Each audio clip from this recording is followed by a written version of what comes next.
हाय दोस्तों, good evening. I hope आप लोग बहुत अच्छे होंगे। बस मैं स्वागत करता हूं। आइए आज हम स्टार्ट करें क्लास 11 का बायोलॉजी, चैप्टर होगा 13। आज हम लोग जानेंगे कि जेड स्ट्रीम किसे कहते हैं। ये आप लोग को इलेक्ट्रॉनिक परिवहन के इस पॉइंट से मतलब ये दिया गया है। इसे इलेक्ट्रॉनिक पॉइंट्स के नाम से भी जानते हैं। जिसमें इलेक्ट्रॉन्स परिवहन होते हैं किस प्रकार के गति करते हैं, इसके बारे में हम लोग जानेंगे। तो यह परीक्षा के हिसाब से दोस्तों बहुत ही इंपॉर्टेंट है और इसको आप लोग वीडियो का अंत तक देखिएगा तभी ये पूरा समझ में आएगा, नहीं तो समझ में नहीं आएगा। तो वीडियो को थोड़ा भी स्किप मत कीजिएगा। आइए वीडियो स्टार्ट करते हैं।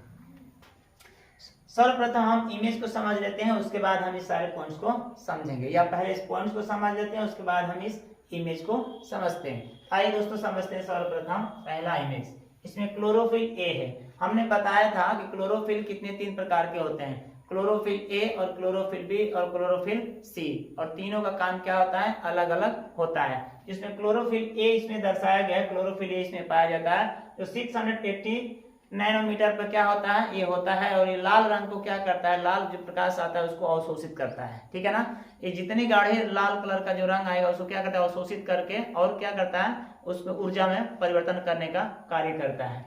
दूसरे में देखिए उत्तेजित होकर इलेक्ट्रॉन्स परमाणु नाभिक से क्या होते हैं, दूर चले जाते हैं। जब ये 680 नैनोमीटर पर लाल प्रकाश को अवशोषित करता है क्लोरोफिल ए, तो उस समय प्रक्रिया क्या होती है, जितने इलेक्ट्रॉन्स होते हैं वो क्या होते हैं, उत्तेजित होकर, क्योंकि उस समय उसमें ज्यादा ऊर्जा उसमें क्या होती है, ज्यादा ऊर्जा उसमें प्राप्त होती है। और ज्यादा ऊर्जा होने के कारण क्या होता है, इलेक्ट्रॉन्स जो होते हैं वह उत्तेजित हो करके और परमाणु क्या होते हैं, इलेक्ट्रॉन जो परमाणु होते हैं नाभिक से दूर चले जाते हैं, यानी उस केंद्र नाभिक वाले केंद्र से क्या होते हैं, दूर भागने लगते हैं, ठीक है ना। अगला पॉइंट देखिए, एक इलेक्ट्रॉन्स ग्राही को प्राप्त हो जाता है। इस प्रक्रिया को इलेक्ट्रॉन्स ट्रांसपोर्ट सिस्टम के नाम से जानते हैं, ठीक है ना। उस प्रक्रिया में क्या होता है, जब इलेक्ट्रॉन्स एक दूसरे के विपरीत मतलब नाभिक छोड़कर भागने लगते हैं, उस समय पहले प्रथम यानी फोटो सिस्टम 1 को क्या होता है, फोटो सिस्टम 1 में एक इलेक्ट्रॉन क्या होता है, उसमें समा जाता है, यानी उसको प्राप्त हो जाता है, ठीक है ना। यानी वह फोटो सिस्टम 1 जो एक इलेक्ट्रॉन होता है उस ग्राही क्या करता है, उसको अपने तरफ आकर्षित कर लेता है। इस पूरे प्रक्रिया को इलेक्ट्रॉन्स ट्रांसपोर्ट सिस्टम के नाम से जानते हैं। अगला पॉइंट देखिए, इस प्रक्रिया को जेड स्कीम के नाम से जानते हैं, क्योंकि सारी जो जितनी प्रक्रियाएं आपको ये दिखाई देंगी वो पूरे जेड के आकार का दिखाई देती हैं, इसीलिए इसे जेड स्कीम के नाम से जाना जाता है।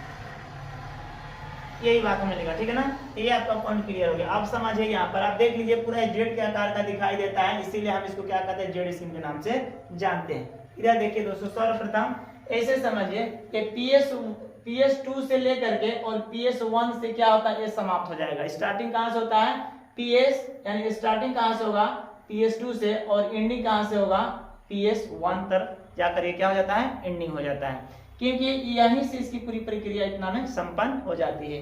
देखिए हमने यहाँ पर चित्र बना दिया है।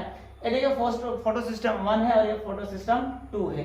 इस प्रक्रिया को समझिए, उसके बाद इस प्रक्रिया को हम समझेंगे। इसको समझने के लिए सर्वप्रथम हम क्या करते हैं, यहाँ प्रकाश से स्टार्ट करते हैं, यहाँ से हम समझते हैं ताकि हमको पूरा स्पष्ट समझ में आएगा।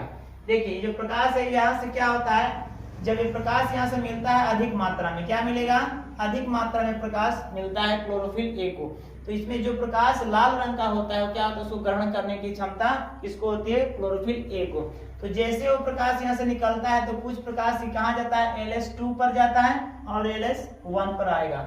ये 2 जगह प्रकाश क्या होता है, बढ़ जाता है। तो पहला जो प्रकाश आता है इसमें क्या होता है, इसमें ज्यादा मतलब की ताप यानी ज्यादा उष्मा इसमें मिलती है, और दूसरे वाले पर थोड़ा कम उष्मा मिलती है। तो यही प्रक्रिया होता है कि इसमें के जो इलेक्ट्रॉन्स होते हैं निकल करके प्रथम ग्राही के पास क्या होते हैं, चले जाते हैं। जो प्रथम ग्राही क्या होता है, एक इलेक्ट्रॉन्स को उसमें क्या करता है, ग्रहण कर लेता है। अब देखिए जब यहाँ से यह LSC को जब मिलता है तो यह यहाँ से इलेक्ट्रॉन क्या करते हैं, इसके तरफ भागने लगते हैं, यानी प्रथम ग्राही के पास जाने लगते हैं। यानी फोटो सिस्टम 1 की घटना है, ठीक है ना।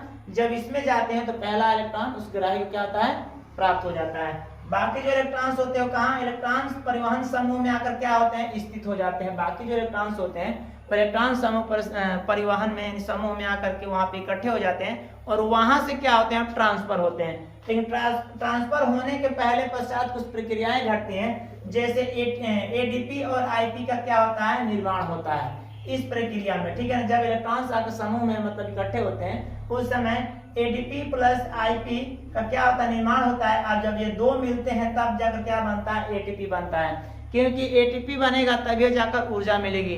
जैसे हम लोग में 38 एटीपी टूटता है तो कितना ग्लूकोज बनता है, आप लोग बताइए, कमेंट में हमको बताइएगा कि 38 एटीपी अगर ये टूटता है तो कितना ग्लूकोज बनता है, या एक ग्लूकोज बनने के लिए कितने एटीपी की आवश्यकता होती है। ठीक है ना, आप लोग का उत्तर एक कमेंट में आप लोग बता सकते हैं, ठीक है ना। तो देखिए एटीपी और आईपी जब मिलता है तो क्या जिसका निर्माण करता है, एटीपी का, याद रखिएगा। अब ये प्रक्रिया क्या होता है, जो जितने बचे इलेक्ट्रॉन्स होते हैं वह LH2 में आ जाते हैं, ठीक है ना। अब LH2 में आते हैं तो यह प्रक्रिया कहां पर जाकर संपन्न होती है, ग्राही नंबर 2। ये ग्राही नंबर यानी फोटो सिस्टम 2 में क्या होता है, आकर के संपन्न हो जाता है। जब फोटो सिस्टम 1 से प्रक्रिया जारी हुई थी और ये फोटो सिस्टम 2 में आकर क्या होता है, समा जाता है। यही प्रक्रिया पूरा जेड के आकार की दिखाई देती है, इसलिए इसे जेड स्कीम के नाम से जानते हैं, ठीक है। हमने शॉर्ट में लिख दिया कि PS2 से प्रारंभ होकर के PS1 से एंडिंग हो जाती है, यानी PS2 से चलकर और PS1 पर जाकर के समाप्त हो जाता है। तो देखिए यहाँ से समझने के लिए सबसे आसान, घबराने की बात नहीं है, क्योंकि इसमें कई आपको पॉइंट्स दिखाई दे रहे हैं, इसीलिए आप लोग घबरा जाएंगे, घबराने की बात नहीं है। यहाँ से स्टार्ट करिएगा, प्रकाश आधा प्रकाश जिसके पास ज्यादा पड़ेगा उसके पास ज्यादा उत्तेजना होगी, उसके पास ज्यादा क्या होगा, ऊष्मा अधिक मात्रा में होगी। तो यहाँ से इलेक्ट्रॉन चले जाएंगे प्रथम ग्राही के पास और वहां से इलेक्ट्रॉन समूह में क्या होते हैं, बाकी इलेक्ट्रॉन्स आकर के स्थिर हो जाते हैं और एक इलेक्ट्रॉन जो होता है प्रथम ग्राही को प्राप्त हो जाता है। तब यहाँ पर मिलते हैं क्या क्या, एटीपी और आईपी जब मिलते हैं तो वहां पर एटीपी का निर्माण होता है और तब जाकर के ये क्या होता है, वहां से इलेक्ट्रॉन समूह से परिवहन होता है LH2 में और यहाँ से इलेक्ट्रॉन यानी फोटो सिस्टम 1 में जाकर के इसकी जो प्रक्रिया होती है पूर्ण हो जाती है। और इस प्रकार एक इलेक्ट्रॉन का दूसरे स्थान पर परिवहन होता है, जो एक इलेक्ट्रॉन दूसरे स्थान पर क्या करते हैं, परिवहन इस तरह करते हैं, जो इस इमेज में मैं आपको बताया हूँ। एक इलेक्ट्रॉन कैसे परिवहन करता है, यह प्रक्रिया पूरा हमने आपको दिखा दिया, ठीक है ना। आई होप कि यह जेड स्कीम जो है आप लोगों को समझ में आ गया है। तो दोस्तों अगर जेड स्कीम समझ में आ गया है तो वीडियो को लाइक कर दीजिए और चैनल को सब्सक्राइब कर दीजिए। फिर आज के वीडियो में बस इतना ही जानेंगे, अगले वीडियो में फिर अगले टॉपिक के बारे में डिस्कस करेंगे। तब तक इजाजत दीजिए, जय हिंद जय भारत।